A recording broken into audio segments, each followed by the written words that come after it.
Hey, what's going on, YouTube? We have gosh, what are we gonna call it? The April monthly bulletin that just came out a couple days ago, and I had a couple minutes to stop and think about it, and I wanted to have a chat with some folks about the monthly bulletin and what we usually learn about the upcoming content for the month. And here to discuss it with me is Sinzar, so you can go ahead and say hello. Guys, glad you can invite me, Gert. Talk about the Clash of Wills speculation, always fun. Yeah, I feel like this is always a fun time of the month in like Discords and stuff like that, because people are like trying to decide, like, based on what we see, like who's the new unit, what kind of monster is this going to be. Like I think it's fun to kind of like think out loud and try and like figure out what's going on. So based on what we see that it's the enemy is a beast and stone enemy, and its weaknesses are fire, lightning, and dark.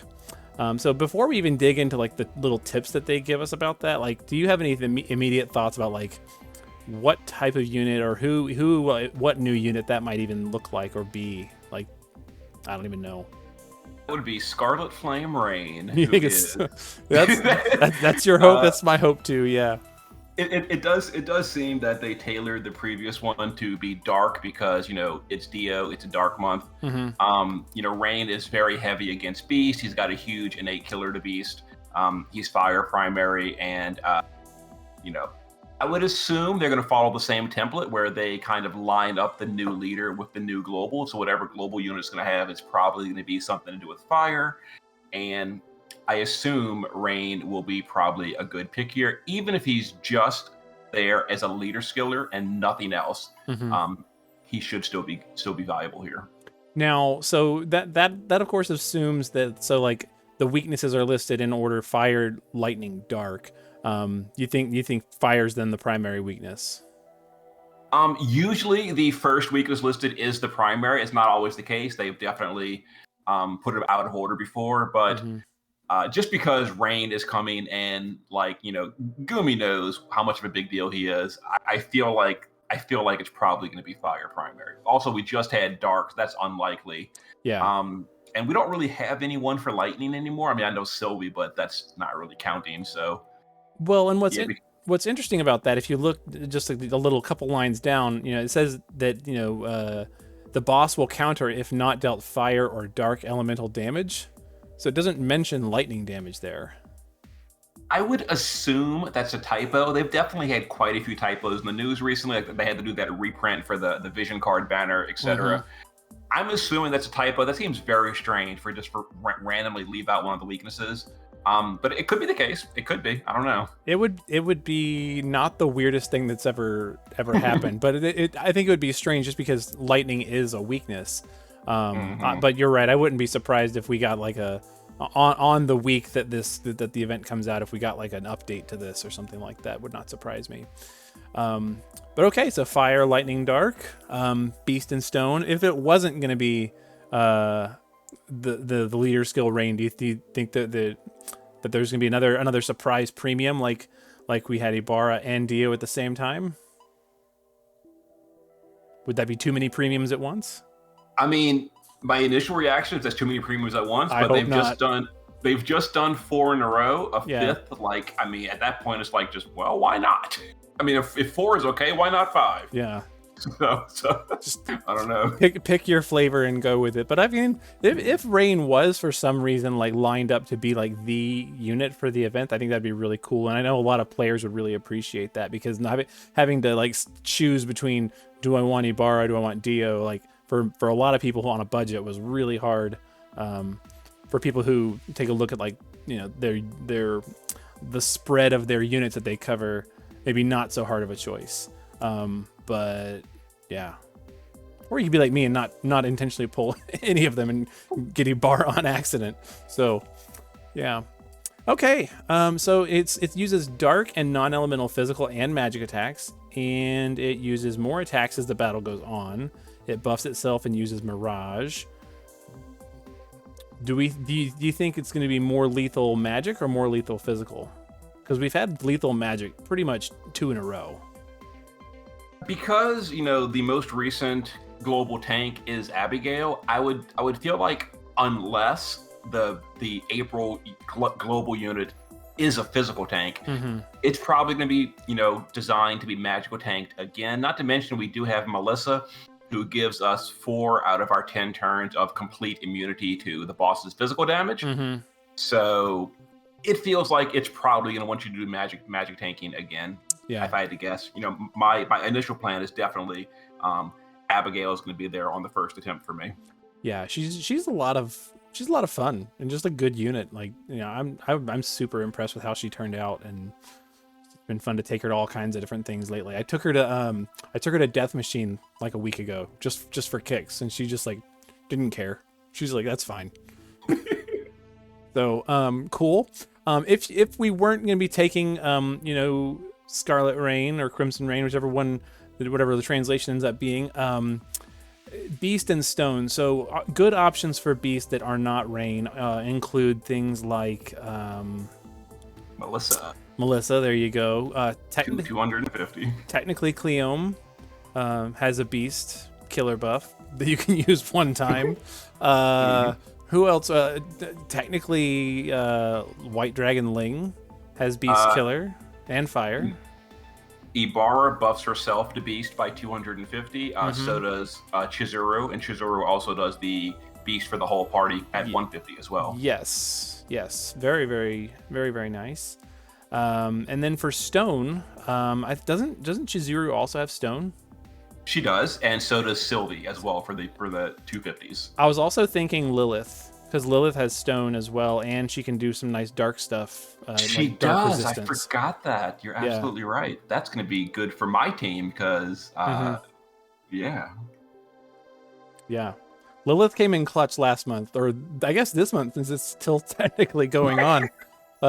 Really weird timing to be talking about this next month and the current one at the same time. But yeah, I was already kind of thinking about Lilith. Like, hers is only one time as well, though, right? It is. It's one of those stupid. It's like so three or 5 turns once only. Bring Sylvie. I wouldn't be surprised though if Lightning is a typo that's been left out. I really would not be surprised to see like full on Sylvie Lightning teams coming in. So. Could be an option, yeah. The problem with that though is no one has, other than Cloud, which kind of whatever, but no one really has a 150 Lightning amp, and things are just so heavily based around that these days. For like the big burst. Now, of course, it could be it really depends if they tune it for leader skills, because the current Clash is definitely not tuned for leader skill. There were tons and tons of rank 1 clears before leader skills even existed. Yep. In the first week. So this one, if you have a leader skill and they're still not assuming that you do, it'll be another free win. But if they do all of a sudden say, okay, leader skills are now expected, you have to have it or too bad, then you pretty much are going to have either Ibarra or Rain, I think. And then a Lightning team would be a little bit of a tricky situation. Right, because we don't even have the bad Lightning leader skills in the game yet, just the dark ones. So and ice now too, but ice is not a viable element this time. Oh my god! Or ever. That is so true. Lastwell just came out, and just another thing on the pile of why Lastwell is an unfortunate, terrible unit. They could have at least been like fire, ice, and dark, right? But no. Yeah. Poor Although that would Lastwell. be the exact same thing. As It the would current be. one as well. It would be. Yeah. Poor Lastwell though. Seriously. Cool. So I'm curious as to know what the counter is. What these counters have been over the year and a half that we've been doing these has like really been kind of random. Like sometimes it's like buffing their stats. Sometimes it's they actually like counterattack you. I'm curious to see what it's going to be. For the most part, they're usually, well, for one thing, they're really easy to just not have happen, because just add like put like a elemental weapon on your breaker and you're done. But for the most part, they're usually not that big a deal. It's like, for example, with the current one, I think if you don't seal with the proper element, he counters with like a plus 2,000 morale for himself, which, depending on your party, can be really bad. But if like Melissa's on the party, you're like, who cares? Who cares? Yeah. I'm still lacking on Melissa, sadly. Ooh. So that was part, like I could have. I was struggling just to put a team of EX level units together to do a rank 1 and still be able to do the damage and stuff that I needed the first week. But then when I managed to pull Ibarra and then get another one for EX1, that's when I kind of like adjusted and went for it, because she's absurd. At least in this one, she's absurd. I mean, yeah, just it was at that point it was just let's build a team that's going to support Ibarra doing her thing.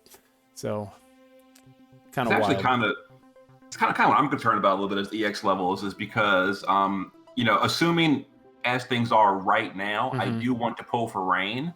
But as a premium unit, like, he's not going to be EX3 for me in the first week or two.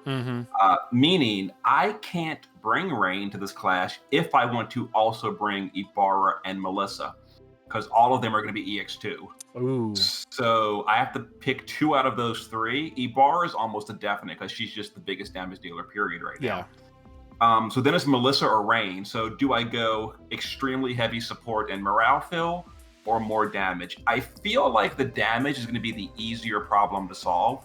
So even if I do get Rain, he just can't come to at least my initial team based on what I have planned. Yeah. That's always a. What are your thoughts? Do you think it should be 16? People throw out all the time that they think that the EX level requirement should be like 14 or 15. Do you think 16 is a good spot, or do you think it's like not a good spot? So on the one hand, I definitely understand why it exists, because it very, very obviously pushes sales and it works. It makes people forced to pull if they want to keep keeping up in the ranks in or Clash of Wilds. So it does what they very obviously intended to do. That being said, as a player, I absolutely hate the EX system entirely. I wish it didn't even exist. I want the ranking to be determined strictly by the challenge level. So don't artificially lock it to EX levels, because I call it artificial challenge because it's only challenging for like a non-whale. So like I would have to bring, just as an example, the old EX3 Ibarra instead of the EX2 new Ibarra strictly on EX levels. And that's making it harder for, not because the fight is harder or more interesting, it's because, I didn't pay enough money, basically. And I don't like that.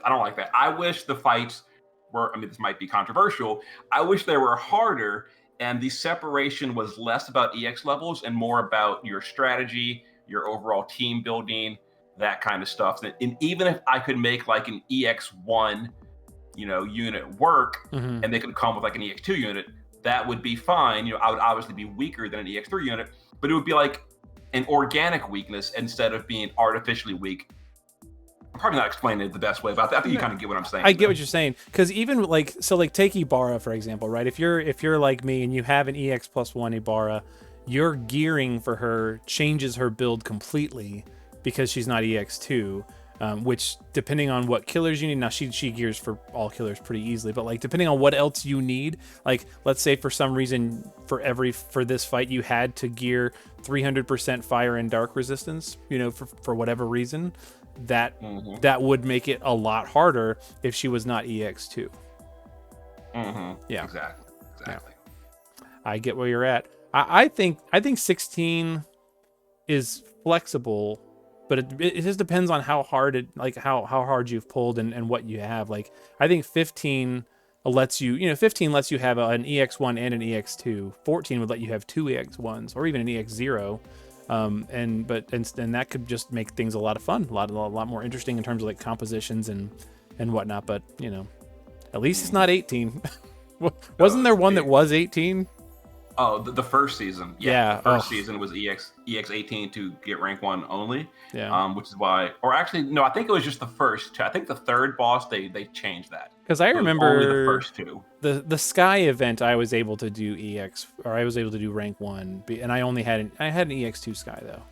Oh, maybe so maybe it was only literally the first. Because it might have been the very first one. EX18. Yeah, might have been the first one. Either way, 16 is better than 18. Okay. Any other thoughts before we talk about Dark Visions? So to play like devil's advocate a bit, yeah. Do you think, because based on the way because they've been pretty hard selling the new class unit per month by Mm-hmm. boss mechanics. Mm-hmm. So based on the preview, I'm just going to be evil here and say, do you think it's possible where it says the boss uses Mirage? Mm. Do you think they want to not force you, but to heavily nerf the latest units like Ibarra by making the boss buff himself by something absurd like 30 stacks of Mirage? Oh, I hope not. Meaning the only thing you could realistically use is actual literal mages that ignore Mirage. Because Ibarra, like you just can't realistically get rid of like 20 or 30 stacks of Mirage, Yeah. you know, with a physical team. You would have to use actual mages. Because even somebody like Sylvie's skills, they can remove 2 per use, right? Like, because her skills are 2 parts. So like, even with her, that's 6 stacks right there, theoretically, if you wasted your turn with Sylvie using her attacks. Like that, I sure hope not. But maybe that could be a Kaito to the rescue situation, because he could like reduce the duration of the Mirage stacks or something. I don't know. He doesn't do it on Mirage, and most Mirages are undispellable. So that the only possible way to get rid of them is to burn through them. Bring back dual wield quad attacking. That's what I was thinking. Oh gosh, I remember there was one fight. I don't remember which one it was, but Lara Croft had dual wielding weapons, and she had auto attacked for like 15 minutes. Oh, it was awful. Yeah. Dual wield barrage meta incoming. Okay, I hope not, but that could be something. That could be something there. So Dark Visions. Really, of course, we know the final 3 bosses are the ones that matter the most. The first 2, the physical one is Lightning and Wind physical domain, and it's a human. Actually, it's kind of funny. In the middle of the block, they tell you it's Dark Odin, so they're not like... if they were trying to hide it, they accidentally left the name of the boss in it right there. So there you are. And then it's a human. So then the next one is Magical Ice and Lightning Plant. Doesn't tell us what that one is specifically. And then the final one is Beast, but does not list elements, which has kind of been typical for us here. So do you know, just from looking at the combinations, like which JP Dark Visions this is? Oh yeah, it's definitely Dark Vision 31 from JP, which 31. Was the one that came right. Yeah, so we're going basically in order. It's basically in order. It's exactly what we expected it to be. Okay, cool. So I think the physical one's probably gonna be super easy for players who've been pulling on relevant units for the last 6 months. You know, Lightning and the near units, you know, not too hard there for players who are trying to cap that one. But the magical ones are always ones that give people a little bit of trouble. Yeah, this one, you know, this one we can still use the re-raise trick, and then you could use like Ibarra or whatever. I will warn players, this is the last time you can do that. JP caught on, and the magical fights going forward are pretty much all undead. Yeah, all undead, all of them. So use it while you can, if that's your thing, or you know, try and work out a VV thing if you like the VV clears. You know, pretty much. Yep. But this one is weak to ice, so it's going to literally be a turn 1 perfect score with Ayaka if you happen to have her. Yep. I'm like so close to EX3 Ayaka. She keeps on evading me in the fragment dungeon, but I'm like 9 fragments away. I'm super close. So that's fun. Now, the one that pretty much everyone really cares about is Beast final level, and it uses a mix of physical and magic, lowers resistances, so you want to raise yours, and it deals stop, which like these days really we have lots of ways of dealing with stop, so really who cares. But the real question I think that is going to be on everybody's mind is this going to be Riku 3.0? So looking at the AI, on turn 2, that seems to be the highest amount of AoEs you could counter. It would be 2 physical AoEs and 1 magic AoE. So that would be a maximum of 13 counters. Mm-hmm. So considering leader skills are now a thing, Riku does not fall under any current leader skill, and she can only counter 13 times. It feels like Riku was absolutely off the table for this month. Because with only 2 turns to set up, and like you're missing out on a lot of potential for her. You're missing out on a 100% amp from like an external source. Well, I should say the rotation repeats every 6 turns, so you could go to turn 8, and it would be a double AOE again. Okay. Yeah, so you could set up for longer. It's just that it's just not enough AOEs to counter. Mm-hmm. It's definitely not like the it wouldn't be as much of a gamble as the previous couple of months have been. That's for sure. But okay, so off the table for players. So I think a lot of players will be excited about that. Just that she will not be the best option, even if she is still an option.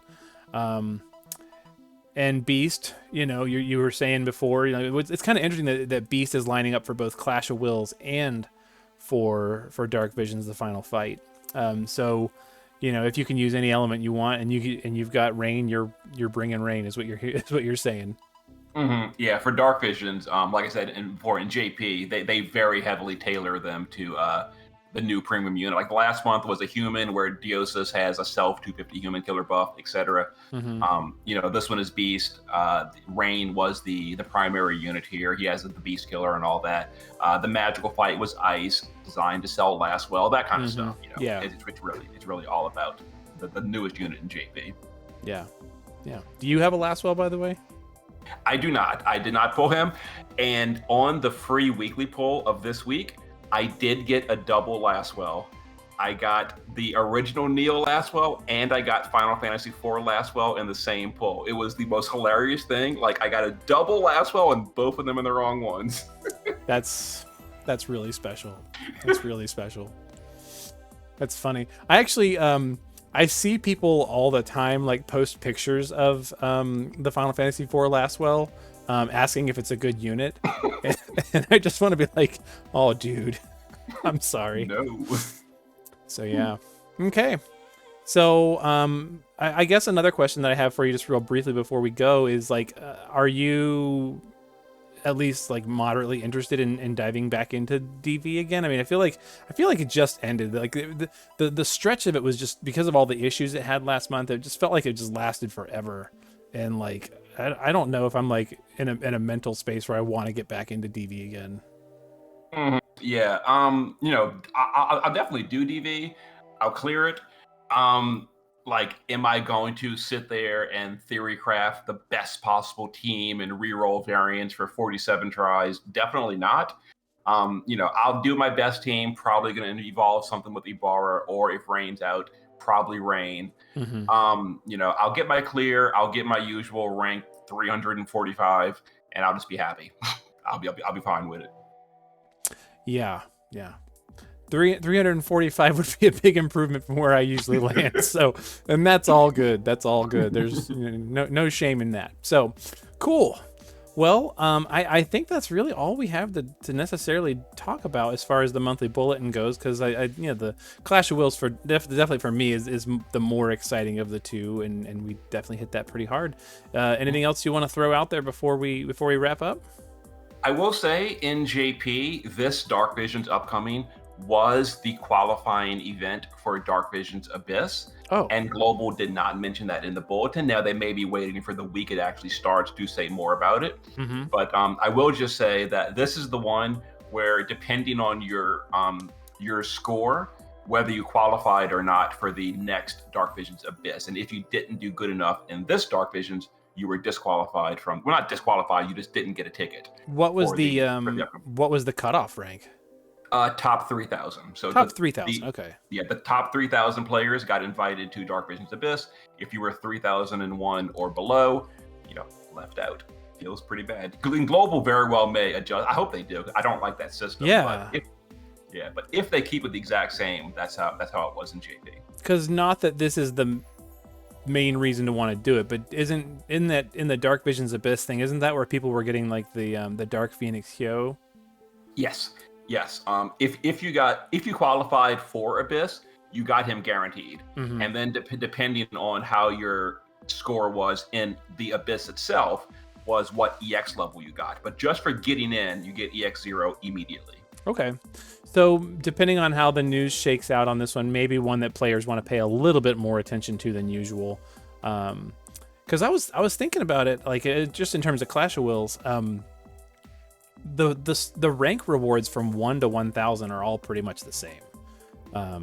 So like if I was kind of like not worrying too much about if I was going to get a rank 1 this month because of that, and because of like just the specifics of the fight, but you know, thinking I could definitely get within 1,000 for the way I play, and I feel like that for Dark Visions too.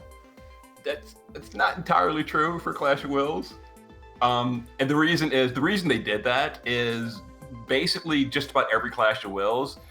There have been people that they'll intentionally get like a perfect score, like -5 points, so they can monitor how many are actually at rank 1. And it seems that by the final day, there's usually about 1,500 rank 1 scores. So even though the rank 1 rewards are for 1 to 1,000, those are all still just rank 1, and then rank 2 starts at like 1,600. Yeah, so it's kind of they kind of do that because like you have to get rank 1. And then the next cutoff is just way far lower. Well, either way, I can definitely be within 3,000. Yeah. I haven't been below below that level in a long time, because but back when I did not care at all. So cool. Okay, so maybe something to push forward just a little bit, just a tiny little bit. Cool. Well, thanks for the heads up for players who are interested in that, and thanks for spending a little bit of time talking this with me. I like the bulletins because it just gives us a little bit of chance to look ahead for a little bit, even if we don't know exactly when it's happening. Based on the order of it, seems like maybe Clash of Wills will be before Dark Visions. So yeah, which is weird because we're still in the middle of it, but there it is. Cool. All right. Well, that's gonna be it for right now. And if you've been sticking around for this long, tomorrow's Tuesday, so we're gonna get some news tomorrow and some new videos from both of us at that point. So hopefully you check both of those out, and we will see you guys in the next one. Later.